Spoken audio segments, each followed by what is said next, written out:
All right, well, it is 2 minutes after the hour, and this is Jim Morenz of the XchangeCore team. I want to welcome everybody, and if I could just remind you to keep your phones on mute unless you're talking so that we don't get any background noise. And we'll get started. Today we're going to be talking about essential elements of information. How do we end up with essential elements of information from those use cases that we started last week? And this will use a couple of use cases as illustrative material in order to turn from a use case into common operational data into essential elements of information. But before we get there, why don't we see whether there's anybody on the phone who would like to introduce themselves? Part of the reason for the XchangeCore community and these calls is for people to know what each other is doing. So let me just open it up and see whether anybody out, so say on the West Coast or west of the Rockies, would like to introduce themselves and let us know what you're doing. All right, how about west of the Mississippi? Dan Anderson, Hennepin County Emergency Management, just sitting in. Hey, Dan, how you doing? Good. All right, anybody anywhere who would like to introduce themselves?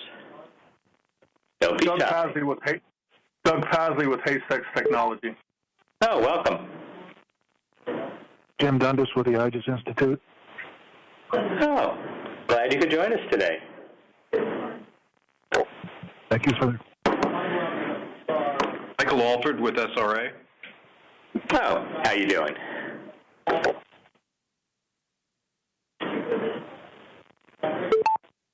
All right, we've frequently had lots of folks sitting in the background just listening, and then after a few sessions they pop up and say, you know, I'm interested in this element. So for all of you who said hello, glad you could connect with each other.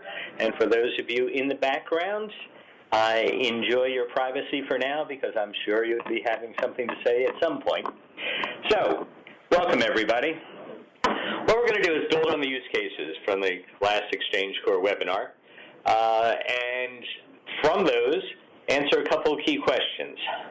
If you have that as a use case, what are you trying to answer? What are the problems that you have, and what's the content that you actually want to use to exchange?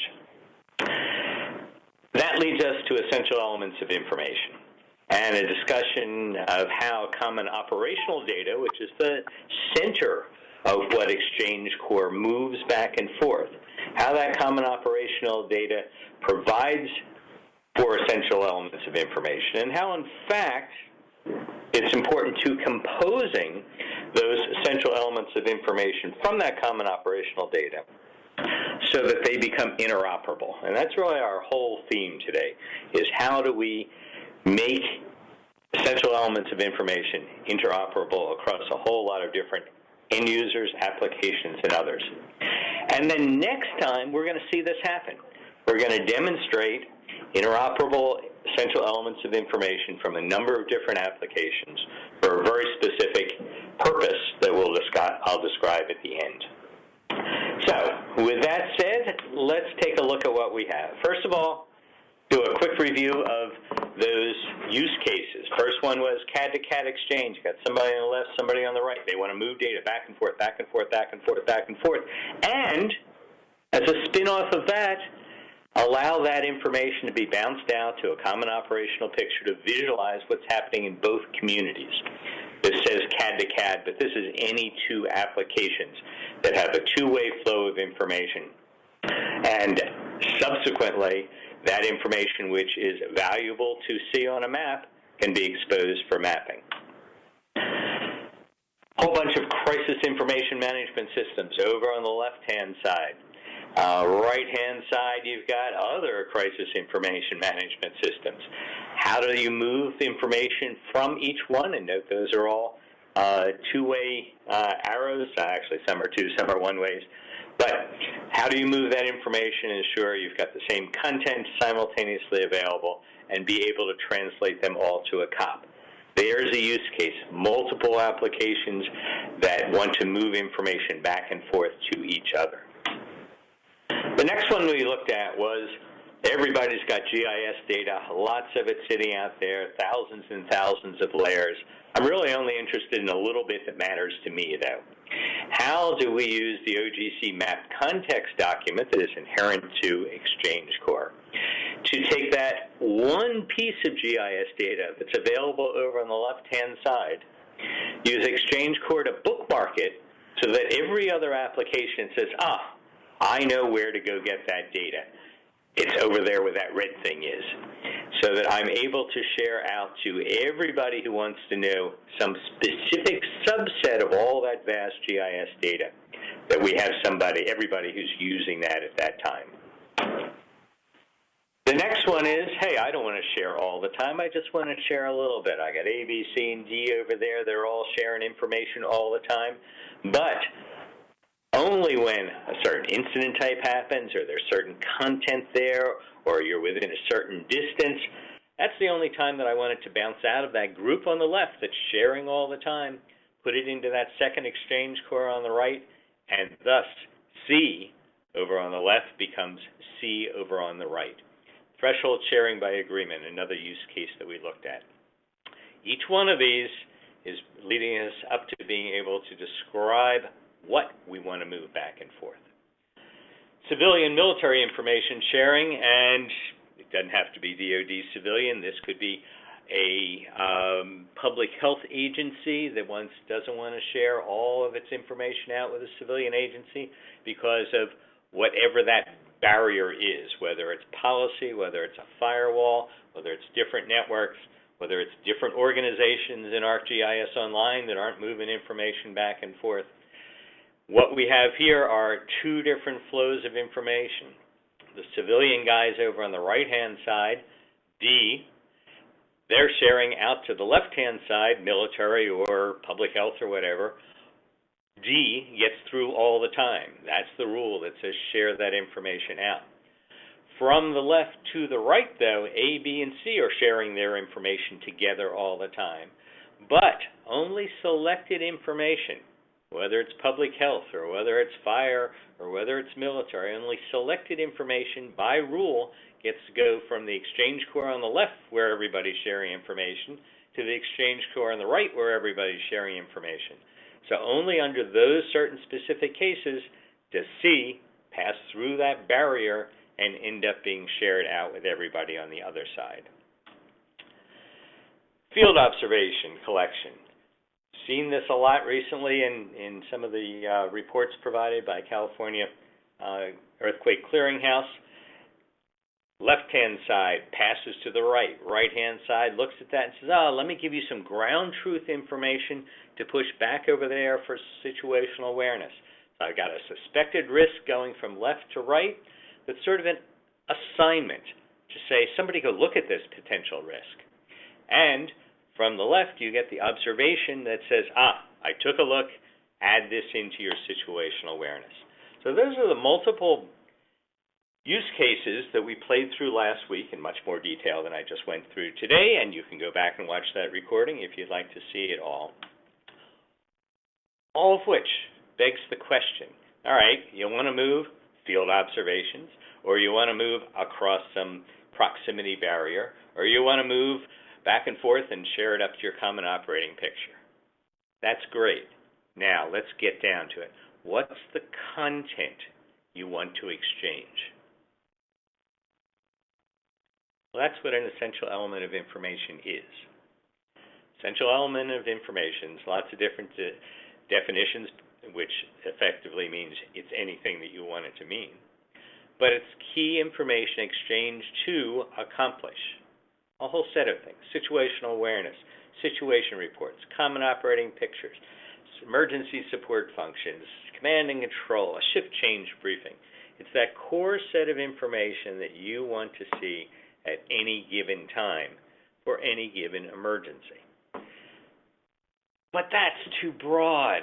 You can't build an information management system on that kind of a definition with that kind of a vague requirement.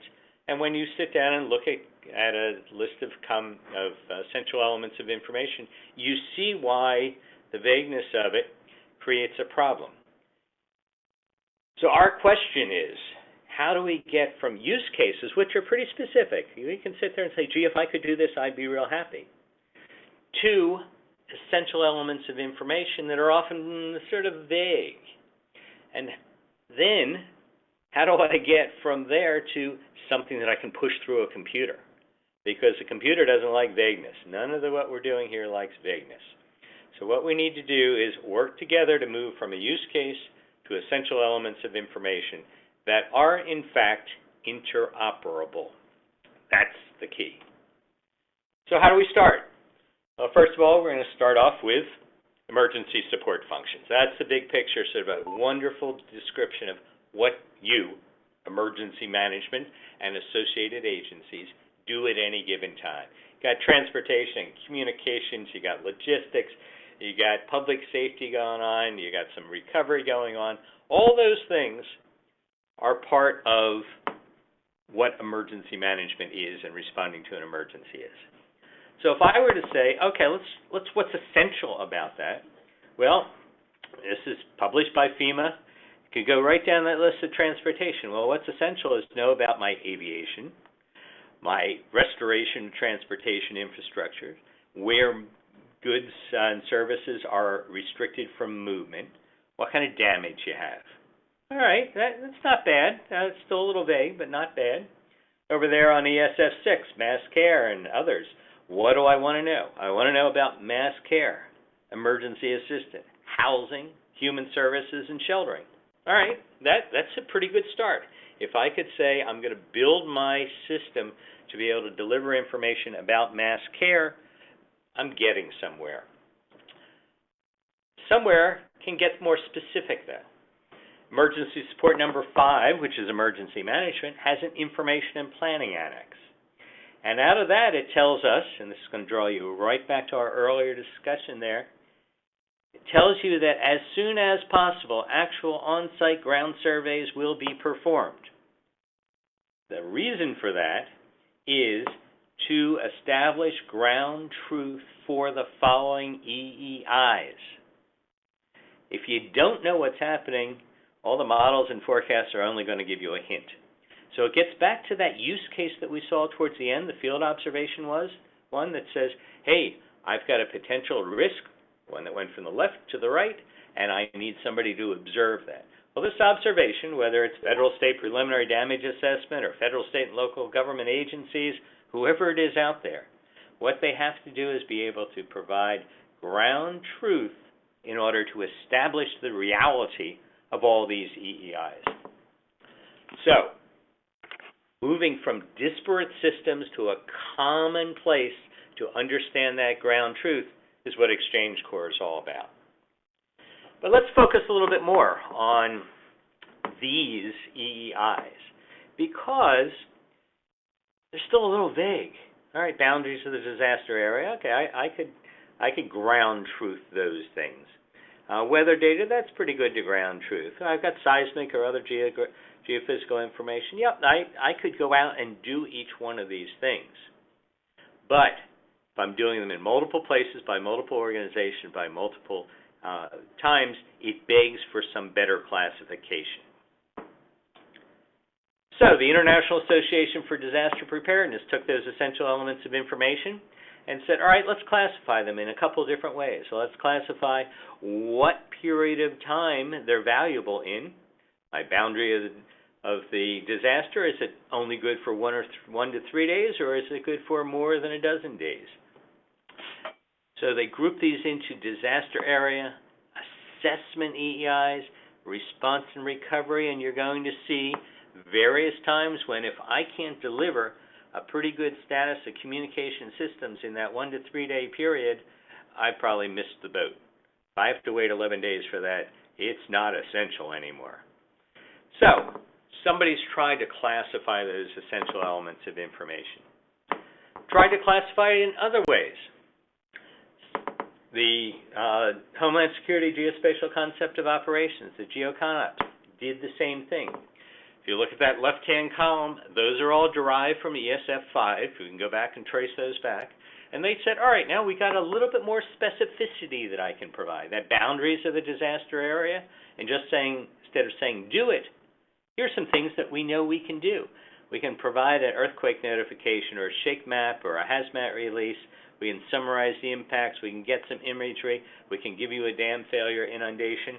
Sort of a mixed bag of things, but you get the idea that there are ways in which we can define the boundary of a geospatial area or a disaster area. And geospatially doing that is essential. Boundary, that means geospatial. So these other things become a little less key to geospatial, and as a result, we're going to find that list of geospatial product analysis misses a few things as we go through these essential elements of information. And again, that's where XchangeCore comes in, the ability to take non-geospatial information and merge it with geospatial information to array the info. So, left-hand column, whole lot of things there in the middle that we can look at and say, you know what? If I want to provide information about a disaster area, access to the disaster area, I ought to be asking my people to ground truth airport status. Now, how am I going to do that? I'm going to call an airport manager. That's not difficult. Road closures, that's very different from being able to say, hey, I have information here that specifically gives me location about the road closures. But again, reminding you, it's going to come from 20 different places. Unless you've got some systematic way of dealing with those elements of information as elements, as data particles, you're going to have more trouble. Some more of these coming out of the GeoConups, and just to reflect that essential elements of information column on the left-hand side is out of ESF5. Many more things, debris and combination of modeling impacts and reported impacts. Transportation, railroad, pipeline, all that. Again, that's exactly where we want to get. We need to be more specific. Last set of them takes you all the way down through remote sensing and other operations. So, another way to look at essential elements of information that helps guide what we might be able to do with XchangeCore. Now, to illustrate a couple of the more specific EEIs, this coming out of Health and Human Services is for public health. You notice everything below that gray area, very, very specific. Blood and blood products, behavioral health care, vector control. These are very, very specific, but still not very data-like. Vector control. Well, what kind of vector? Am I talking malaria-bearing mosquitoes, or am I talking rats after a problem in the inner city or anywhere? That's where you need to get more specific. I also want to point out that I highlighted that area in gray at the top, that even for something as specific as public health emergency response, you've got the basics, staging areas, logistical support, transportation, communications, same thing that people are worrying about above. So even as you get to specific essential elements of information, you have a requirement to coordinate with those who are building the bigger response capability for the emergency. Another specific one, this one's derived from the earthquake experience. This is the California Earthquake Clearinghouse's EEIs, developed a couple of years ago under constant refinement, and we'll see how they're going to be evolving soon. But these are all things that care about ground failure, structural failure, facility problems, lifelines, that whole set of things. But then again, down towards the bottom, you get some generalized thing because they need to be able to communicate a resource request or receive a resource. So it becomes integrated with other sets of EEIs. And take one last one, this real world. Out of all that stuff, everybody writes all their words about essential elements of information. But what happens in a real problem, in a real earthquake? Well, here's the Napa Earthquake, and what came out the other end, all the information that went in, what came out the other end in public presentations being made by Chi Smith, the head of GIS in Cal OES, is a common operating picture that effectively takes and says, these are our essential elements of information.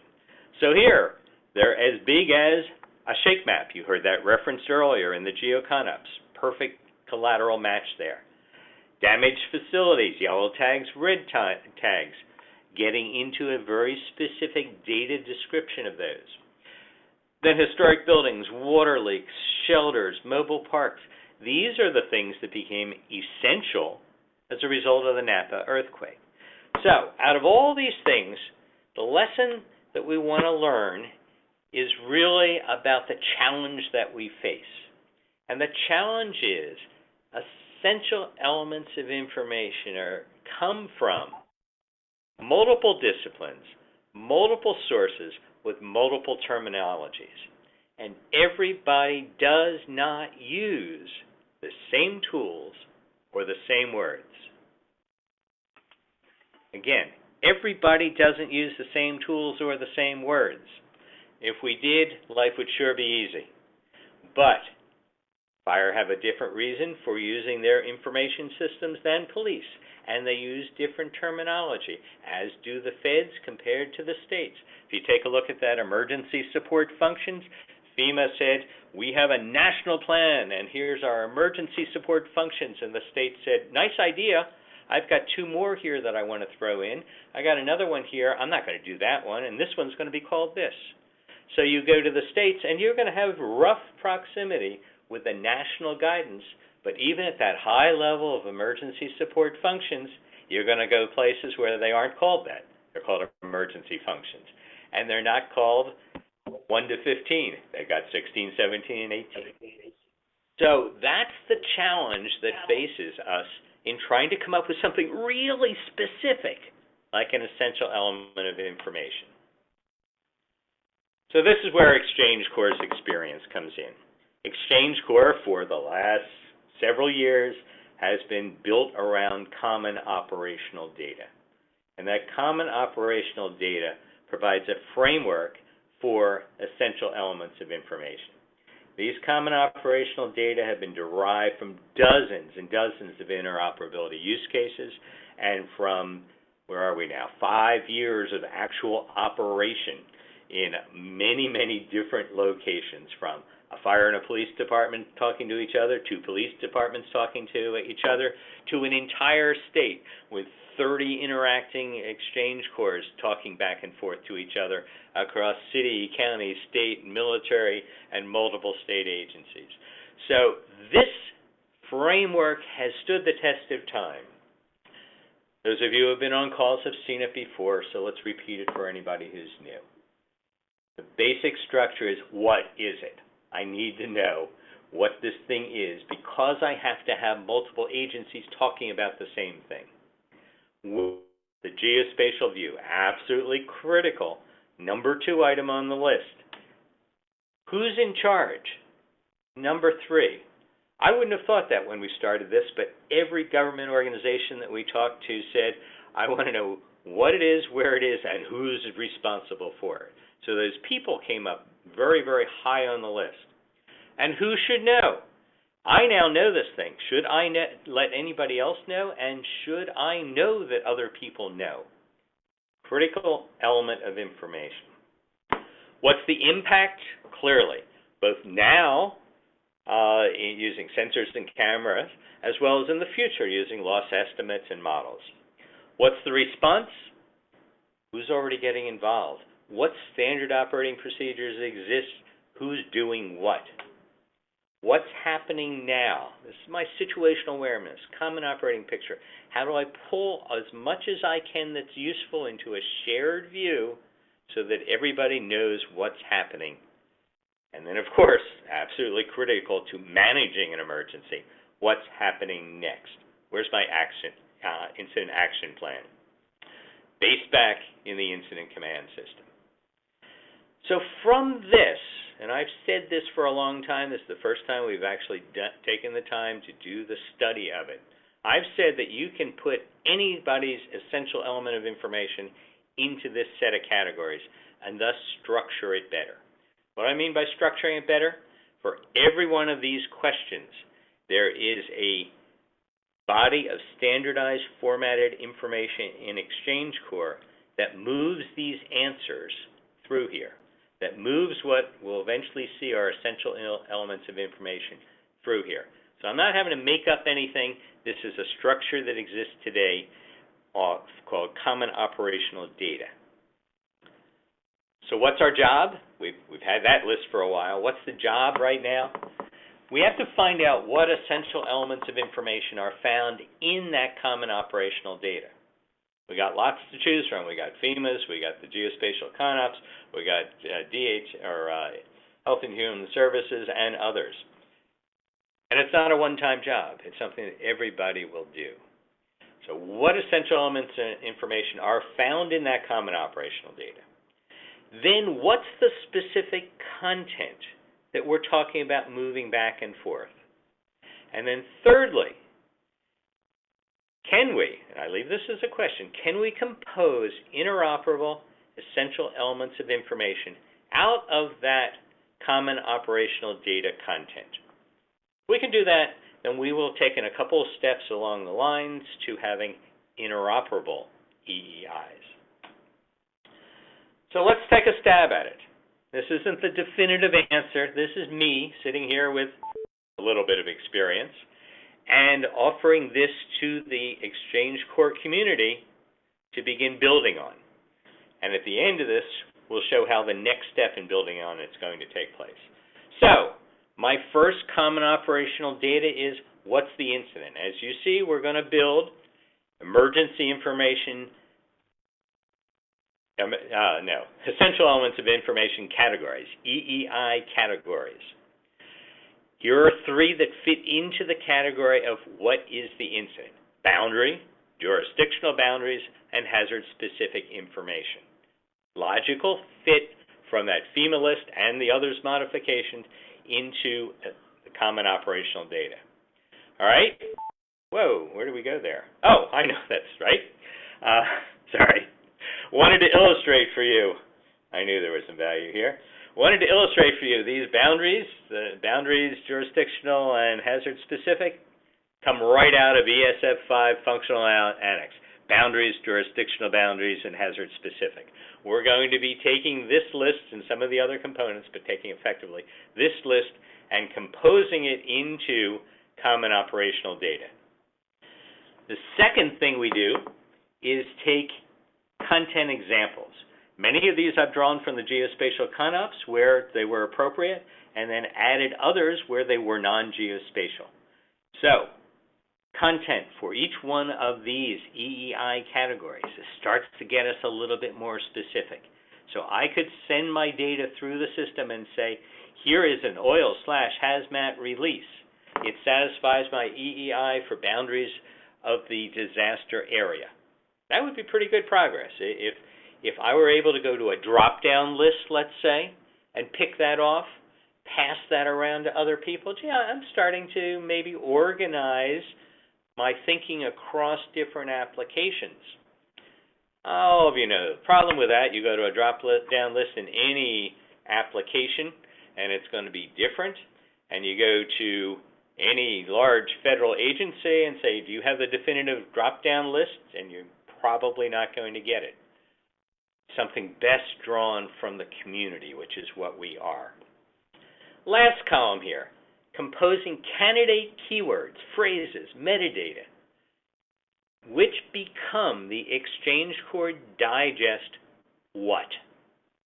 Those of you who have been around for a while know that the digest, XchangeCore takes information and digests it to quickly answer the question, who, what, when, where. That's what we want to know most of all in any given emergency. Who, what, when, where. XchangeCore does that automatically in some cases, allows you to do it in other cases, but these are what I'm describing as the keywords or phrases or metadata that could form that what phrase. So, I could very well go into an application, type the words USAC dam failure inundation, and send it around to a whole bunch of people, all of whom would say, all right, I understand that, and I'm now thinking that maybe that's part of the boundaries of the disaster data. Maybe I'll take that email and stick it over in this pile over here. Wouldn't it be easier, in order to identify the boundaries of the area, I said, incident, earthquake, incident, dam failure. Very simple set of terminology. Not that everybody has to adopt, I'm going to say this every one of these phrases, but rather what becomes the XchangeCore Digest what? The interoperable phrase that allows us to be able to move that data around so that everybody, when it comes in one side and out the other side of XchangeCore, everybody says, whoa, got an earthquake. That's the purpose of these items on the right, to begin to compose essential elements of information out of this common operational data. And this is what I mean by that. The value of interoperable EEIs is that everybody knows what they're talking about. So let's take this one. This is the first use case that we did. Over on the right-hand side, that little pink shape, those people have said, we've set up a yellow tape zone. Well, that's very nice. I appreciate them doing that. I don't know what you're talking about. The people on the left say, we set up traffic control points. And I say, okay, I understand what that is. How does that translate into an essential element of information? Important, no question about that. And how does it, in fact, compare to this guy over here who's got his yellow tape zone? Well, each of those moves into XchangeCore and gets tagged. XchangeCore Digest equals what? With the phrase hazard dash unsafe area. Everybody's agreed that, now, not everybody's agreed, the community has proposed that a hazard is different than an incident. A hazard exists at all time, and incident is the impact of a hazard. And an unsafe area is one that we want people not to go into. Therefore, we're going to restrict it in some form. We're going to put yellow tape around it. I'm going to put traffic control points around it. So my media of exchange, my EEI phrase of exchange is hazard dash unsafe area. In this concept, this current proposal, hopefully the community works together to settle on some of these. But what's it mean? I'm sitting up there at the top. I'm getting this one-way feed of information, and I'm looking for restricted areas. Well, in that feed, I know that a hazard-unsafe area gets translated on that common operating picture in that exchange to restricted area. You can do that as easily as following. You can take that phrase, hazard-unsafe area, and if I'm exposing that through a feed out of XchangeCore into Google Earth, it's going to say hazard-unsafe area. And you're going to have a little thing over on the left-hand side of your Google Earth that says hazard-unsafe area. And you're going to say, my people have no idea what that means. You're going to go up, right-click on Properties, change hazard-unsafe area to restricted area. That quickly, one time, we have established the ability of the yellow tape zone people to effectively communicate with the restricted area people who know what's happening with traffic control points. It's that, I'm going to say easy. It's incredibly difficult, but it's that easy. The difficulty has been that there has never been anything in the middle to become an exchange mechanism. Rather, you had to get yellow tape to agree that restricted area meant yellow tape, traffic control to agree that yellow tape means restricted area. All those groups had to come together to establish a standard for sharing. Not necessary any longer. You don't need to have a standard. I don't need to change my mind about traffic control points. I need to exchange. During that transformation process, one of the things that XchangeCore Web Services Orchestration does, transform that to hazard-unsafe areas. That's what we're talking about today. Where is it? Well, over here they said it's seismic, and over here they said it's access to the disaster area here. And over here they said it's weather. Got lots of things there. I got liquefaction, ground failure, I got road closures. Structure it. We're back talking about hazards. Happens to be a specific seismic hazard, no difference. It's a hazard that's ground failure. It's a hazard that's inundation. Talking about access, well, whether it's road or rail or air, how am I going to get in here? If it comes back and it says no access air, I'm not flying in. Weather, current weather, and I have forecasted weather, as we'll see a little bit later. Starting to structure some of these terms. And you see what we're doing? We're starting to cut across some of the, I'll call it the human nature of essential elements of information.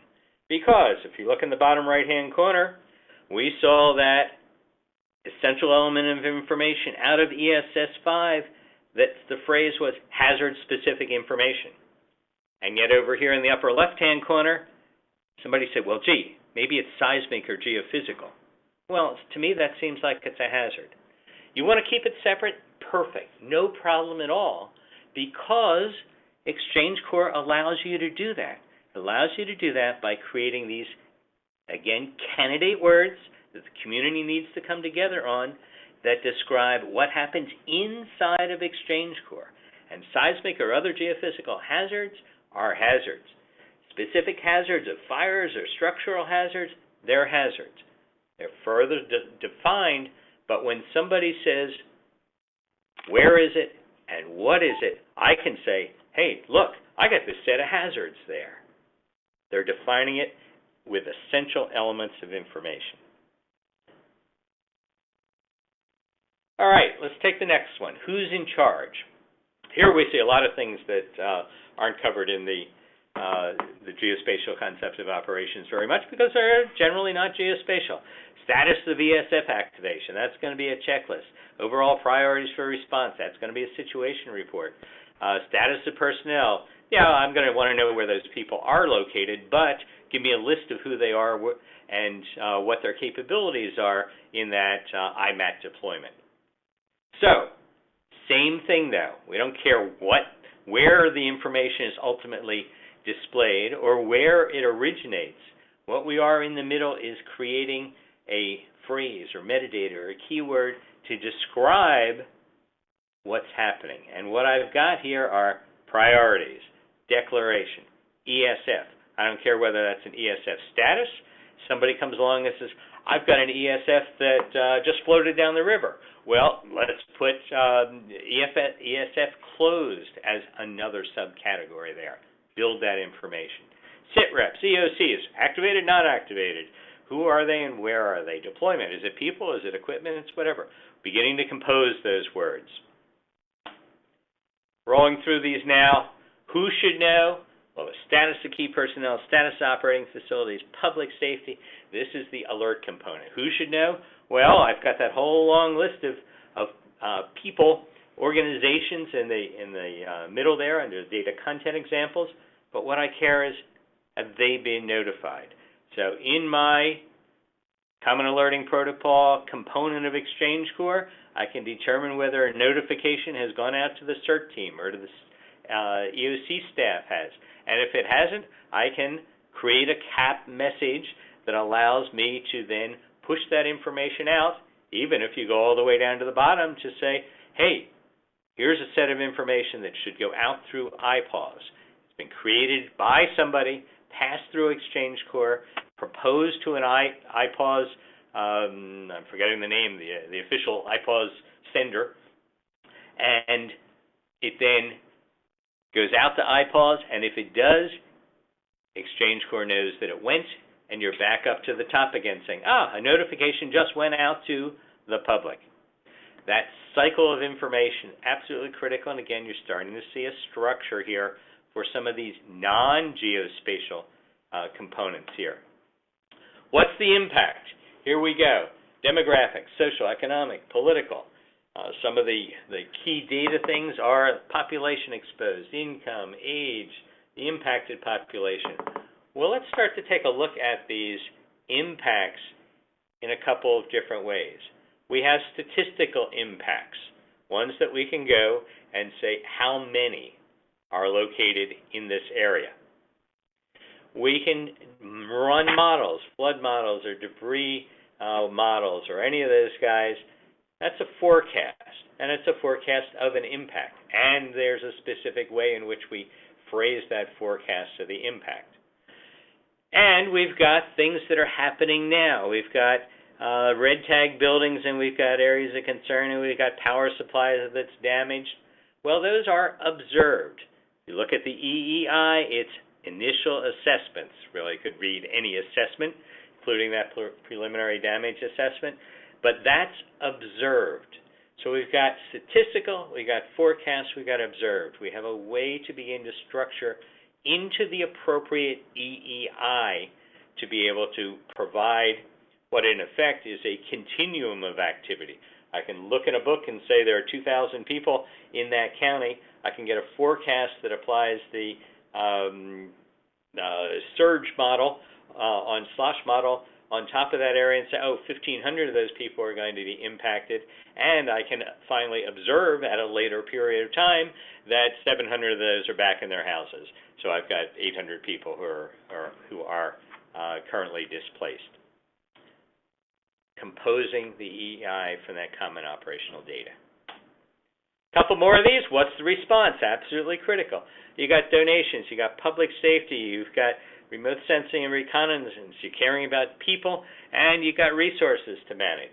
Again, lots of data content examples, and here's how we can structure them. We can structure them around shelters. Important thing we want to know. We can structure them around human services. We can structure them around imagery, which can relate back to a number of these different areas where we're getting forecasts. We've got public safety, and we've got resource commit and resource requests. What those resource requests are, you see the illustration of sandbags. It can be sandbags, it can be hot air balloons, doesn't matter. It's the structure that matters, because I want to be able to say what's requested right now and know that whether people call them sandbags or plastic bags or anything else, that they're going to be shared through XchangeCore with a common terminology. What's happening now? This is all of my current status reports. Transportation, communication, communities, critical facilities, public safety, all those guys. We've got that whole list of all the things that you want to know time and time and time again. But now, you don't have to wait for the shift change briefing to find out.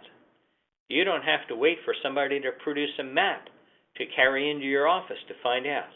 We've got this set of essential elements of information structured in ways that dynamically they are being exposed out on common operators or in crisis information management systems, and everybody, no matter what I call it, I'm looking at the same data and translating into terms that I understand. That's what web service data orchestration is, as XchangeCore has created it.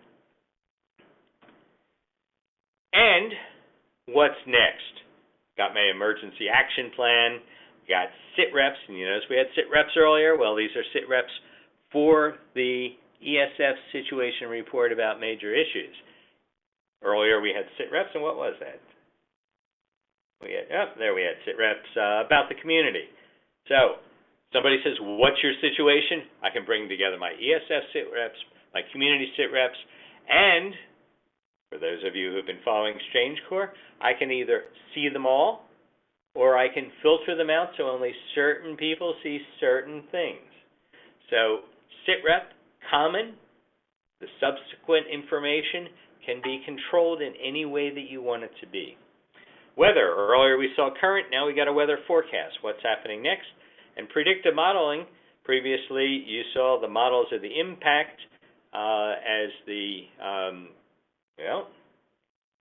what was that? Models of the impact, forecast, impact.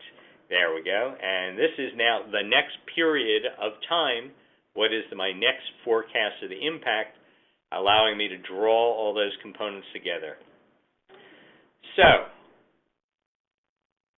let me pause there and see whether anybody has any questions about where we're going with this.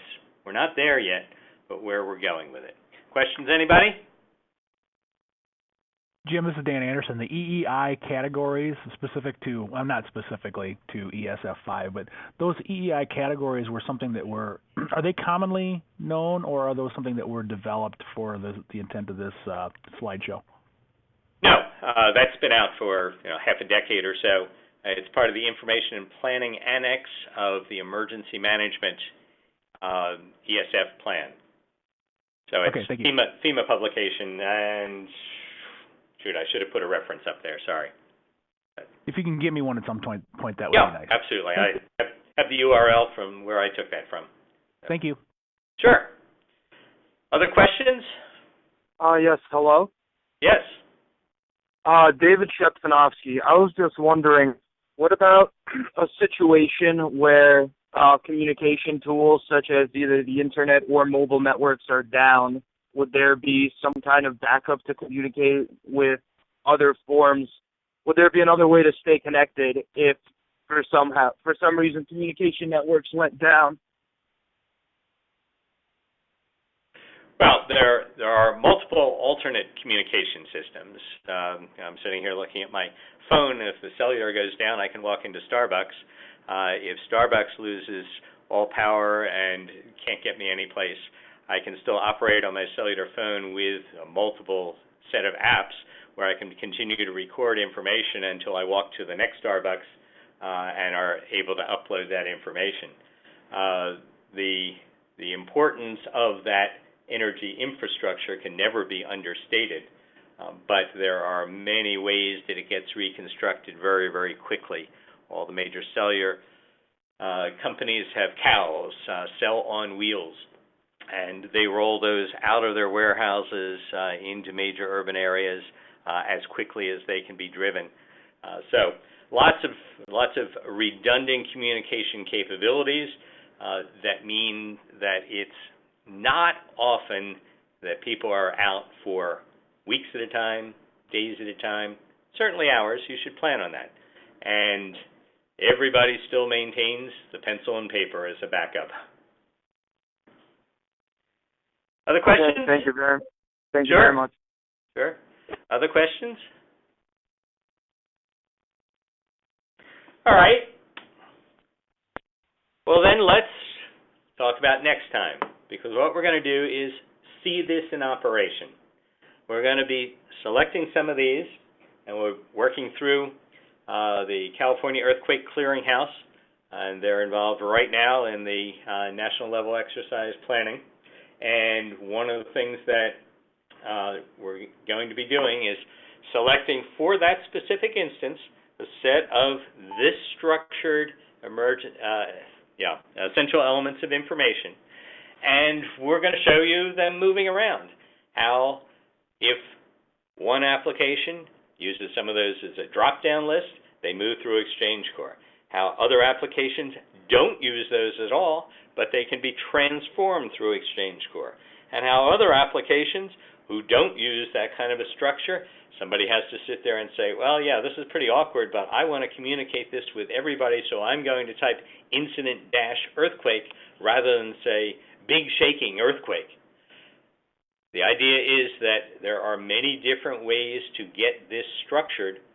We increasingly have automated ways that people don't need to think about, but the most important part is to begin to understand that structuring and be able to use it on whatever application you have.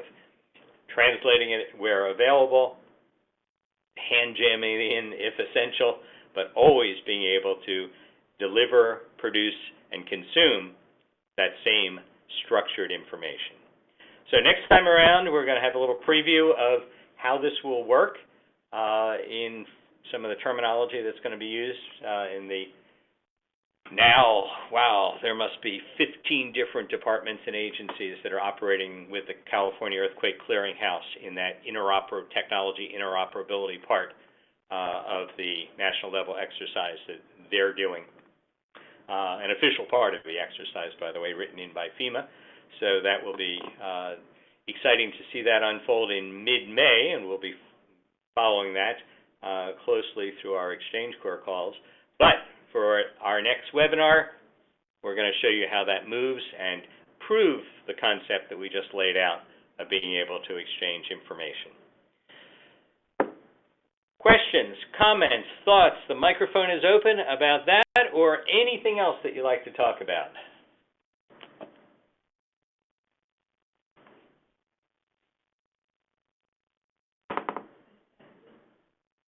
So how's the weather out there? All right, hearing nothing. Anybody with any final comments? Thank you. You're welcome. Goodbye, everybody. Have a great couple of weeks. And next time, lots of live action stuff. Bye, everybody.